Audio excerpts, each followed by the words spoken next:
Hey, what's up, guys? So in today's video, I want to give you the only guide to running a remodeling business you'll ever need. And this is based off of the lessons I learned when I almost went bankrupt with my first general contractor after leaving a very successful career in finance. And this taught me a lot of lessons I applied to go on to turn around an $8 million remodeler losing $250,000 a year into an $11 million a year business, making over $1.2 million net after taxes in profit in just 6 months. And so for those of you who don't know who I am, my name is Lane Bolin, founder of Remodel Commanders. I've built or helped build over 32 multi-million-dollar residential general contractors as either an owner, executive, partner, or consultant, leveraging systems developed, having learned the hard way how to bid, how to build, and how to manage big remodeling projects. I make these videos because 96% of contractors will fail or fail to be sold every 10 years. I don't want you to be one of them. And in this video, I have nothing to sell you. So guys, you've got all these gurus on YouTube that haven't done jack shit trying to tell you about the residential general contracting and remodel business, but that's going to change today. Because in this video, I'm going to walk you through everything I do to take a remodeling business from working 80 to 90 hours a week, barely making enough money to take the old lady out to Chili's, to a money printing machine that you could run your business from your fishing boat next to mine here in Puerto Rico. And yeah, I'm doing it all for free. So let's dive into the three-part framework, right? Number one, getting your shit together. Number two, getting to work. And number three, getting to profit. Phase one, getting your shit together. It is so much easier to do this, guys, with a clean slate and a brand new company. But if you already have a company, you already have a backlog, you already have guys, you've got a crew going and active jobs, I completely understand the seemingly impossible task of working on the company while you are fighting fires for 90 hours per week to barely make minimum wage when your guys are all making more money than you. So most guys that come to me in this state think leads are their problem, but it isn't. They don't have qualified leads because they can't afford to market correctly or build a premium brand, and they can't afford it because they have to discount or compete on price to win the work. And then these thinly sold contracts lead to half-assed designs that create mountains of change orders in build because of the lack of detail. And that lack of detail creates 10 to 15 points of profit slippage from estimate to final accounting because of change orders you have to eat because you messed up the estimated quantities of material, you messed up the production time to install, or maybe you missed a line item altogether, and because you're a good guy that cares about your business and you're ethical, you eat the cost because your contract isn't strong enough to protect you. This is hell. I have been here. This almost killed me. So to get out of this, getting your shit together means three things. Number one, putting your guys on performance pay so they don't mindlessly milk the clock, killing you. This buys you 10 to 20 hours per week from fighting fires to focus on part two. And part two is changing your business model to sell a design agreement structured as a retainer on a 40 to 50% margin on 1099 designers' time that you negotiate. And then you set your design retainer at 4 to 8% of the estimated build price as a separate agreement. So you got the build contract and then you got the design contract. And this makes you a very nice gross profit to pump out accurate drawings and nails accurate estimates. And this beats the high holy shit out of what some gurus are trying to teach you about, oh, let's charge $500 for an estimate. It's like, when has an accurate estimate ever taken you less than 10 hours? I don't know about you, but on an addition, it would take me closer to 20. And for $500 divided by 20 hours, that's what? $25 an hour with 2,000 working hours in a year. That means I'm setting the price of my time at $50,000 a year. Get fucked. No wonder we're broke, because we're all listening to assholes like that guy. So back to it. You then target big ticket structural remodels, additions, ADUs, Why additions and ADUs? Because it's too structurally complex for the custom home builders to want to screw with, and it's also too big for the homeowners to trust Chuck on the truck or Meth Mouth Mike or, Illegal Isidro. Right, you're going to use your paid marketing to target structural remodels, additions, and ADUs. But don't get me wrong, you'll take on anything at this point by referral. But for the leads coming in from advertising, we're spending out that money for the ads. We need to get the big tickets, minimum 100K projects to make sense out of paying for the advertising, because point of procedure here, we're only from now on spending no more than 2% of revenue on marketing. All those internet gurus that say you should be spending, 10% on your marketing if you want to grow. They have never owned a business and they don't know what profit margins are. Net profit margins. Take home to mama after Uncle Sam gets his cut. Profit margins. They don't understand that because they've never ran this business before. So no, we're only spending 2 points. And I'm going to tell you right now, in my 15 years of doing this, my God, guys, it's going to cost you the same to acquire a bathroom contract as it is going to cost you to acquire a $1.5 million addition contract. I call it the Ray Charles close ratio because anybody who's blind can see a 10% close rate, okay? It's gonna take you 3 leads. If you're working your leads hard, it's gonna take you 3 leads to get a qualified appointment. And if you suck at sales, it's gonna take you 10 qualified appointments to get a deal. 3 times 10 equals 30. And if you're good at advertising, it's gonna cost you about $50 a lead. If you suck at advertising, it's gonna cost you about $100 a lead. So we can expect to spend somewhere between $1,500 and $3,000 in advertising to acquire a contract, any contract. So the question is, do you want to fuck with a $15,000 bath that you spent $3,000 to acquire? Or would you rather build a $500,000 addition that you spent the same $1,500 to acquire? Easy decision. So guys, phase 2.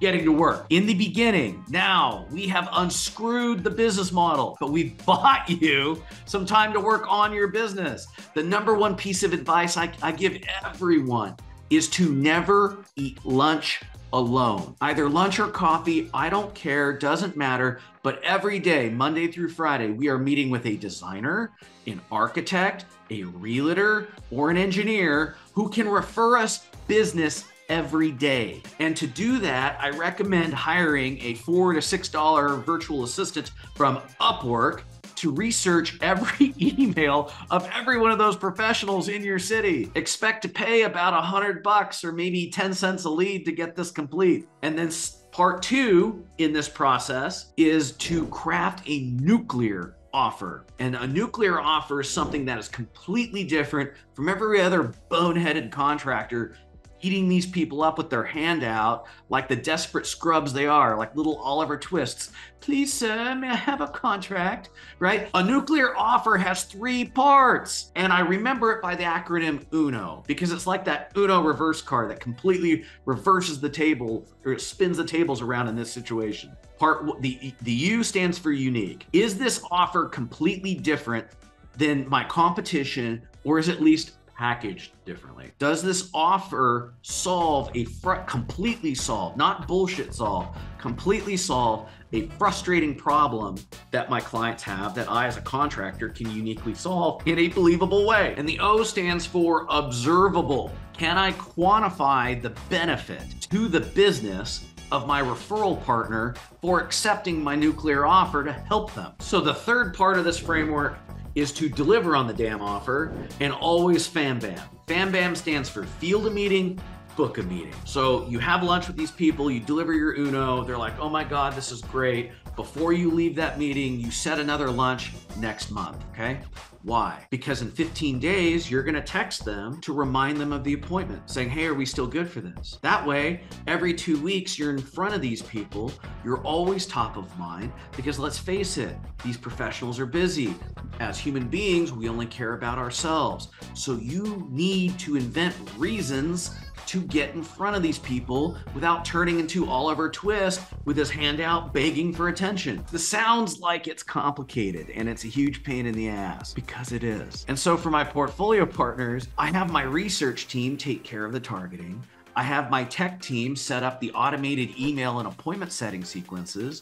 And I have my strategy team working with my guys to create customized UNOs, nuclear offers, based on what we know is working across the entire nation in 40 separate multi-million-dollar home builders and remodelers. So now we're in phase 3, getting the profit. This is what we all want. This is what we're all in here for. It's the financial freedom. And so guys, I've seen this process add over $1 million of growth to every one of my portfolio partners. But the 3 that jump out to me are Tiffany Welsh in Cape Cod, Kyle Bridgen in Tacoma, Washington, and Steve Young in Hilton Head, North Carolina. For example, Tiffany. When Tiffany came to me, they had barely done 200 grand the year before. They owed the IRS about a lot of money. And then Tiffany just went on a blitz, an absolute tear. She got in front of every single realtor, every single designer in her market. Fast forward 6 months, she has a $2 million backlog. Fast forward another 6 months, she's built 2 million and she has another $2 million backlog. So going from 200K owing the IRS money and her husband working 80 to 90 hours a week, tearing his hair out, trying to do everything, to her husband completely off the tools, just managing the estimating, the logistics, and the quality. Tiffany is still out in front of these referral partners and they're fixing to do 4 million next year. Crazy. The other one is Kyle Bridgen. When he came to me, he had a $350,000 merchant cash advance to cover a $500,000 loss on a project he completely misbid. And you know what? To his credit, he didn't declare bankruptcy. He stood in there like a man and fulfilled his obligations. And when he came to me, he was ready to quit on the business. He was like, I'm done. I don't know what I'm going to do. Maybe declare bankruptcy, maybe just get in the fucking siding and roofing business. I don't know. And anyway, so we executed this very same campaign. Again, 3 months later, he's got 1.5 million on the books. 6 months after that, that 1.5 is built, and he's got another 1.5 in build, and he's got a $2 million backlog.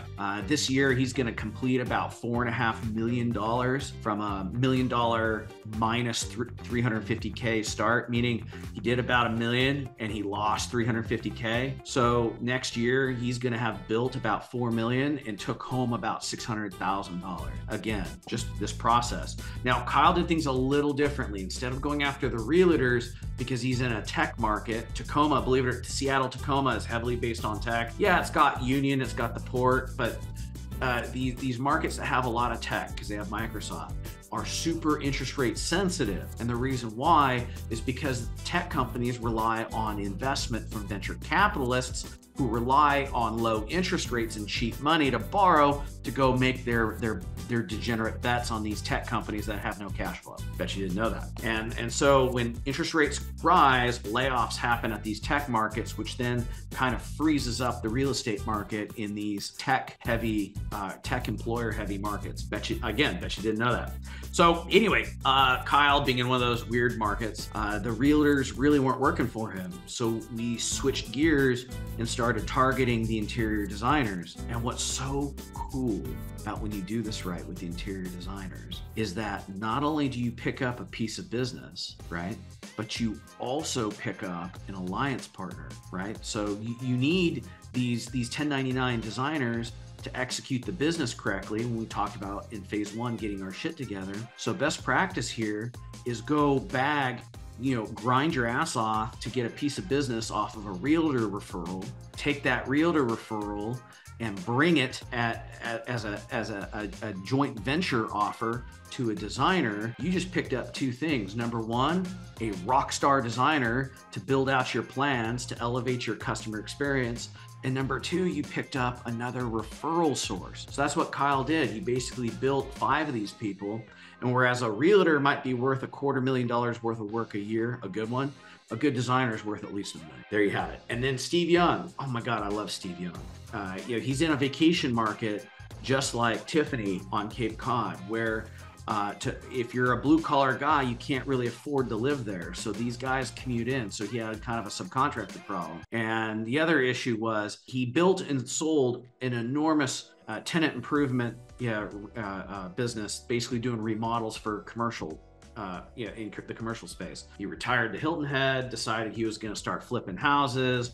Next thing you know, his other fellow real estate investors are asking him to do their remodels. Then he figures out you can't make money as a general contractor doing flips for investors because they're never going to pay a premium you need. So he wanted to jump into residential, and so the first thing we did was target these realtors. He's an engineer by trade, awesome dude once you crack his exterior, but I wouldn't exactly call him a prototype for a sales guy. So took him by the hand, jumped in his truck. We got 4 dozen donuts, 4 jugs of coffee from Dunkin', and we went and hit the 4 most luxurious realtor brokerages on Hilton Head, and one of them, wouldn't you know it, controls about 75% of the homes sold above $2 million. Ooh, baby, what a referral source. So Steve did about $1.5 million last year, knocking on, last I talked to him, 3.5, 4 this year. We got to solve his he doesn't have a profitable contract problem anymore. He's got a I need more subs issue. So that's what we're going to tackle here in Q4, so he can grow to 7 million next year. But again, guys, the foundation of this all is, number 1, getting your shit together. Then number 2, getting to work and laying the foundation with professional referrals so that you can get to the profit. So guys, the number 1 thing here that A-level entrepreneurs can do is step into the PDPM system that I invented. And what I mean by, ditch the lead carpenter system, adopt the PDPM system. And what I mean by that is hire a project director who is not, yes, he's a sales guy, but he manages the design and he manages the client and build, and he's responsible for all the payment collections from end zone to end zone with that client, right? Way better than the lead carpenter system with the sales guy. But anyway, I want you to task that project director with expanding the referral network. Right? Make it his job to go never eat lunch alone or never have coffee alone, and get in front of a referral source at least once a day. And I want you to batch your builds into $400,000 to $1 million cohorts. What I mean by that is you schedule them to all start basically 1 trade phase away from each other, right? And so what I like to do with my remodels is each week is a different trade, unless I can stack them tighter, but whatever. So they're all starting demo a week after each other. So remember, if you have $400,000 contracts, then that's just $100,000 contract starting each week for a month, right? If you've got a big $650,000 project, great, you only have 1 start. The point is, we want to build a cohort that's all starting in the same month of 400 to $1 million across no more than 3 to 7 projects. You're right. And then I want you to hire a project manager to run those projects when that batch is leaving design into pre-construction before build, and then rinse and repeat, building little PDPM pods to sustain $3 million of growth per pod per year. Okay. And that's the blueprint, guys. So I need you to do something for me. I need you to quit seeking information and confusing education with getting results. Stop, you promise me you're not going to sit on your ass wondering why your remodeling or home building business is not growing. And if you enjoyed this video, you definitely want to check out our How to Start a Remodeling Business from Scratch in 2024 up here. All right, guys, be good.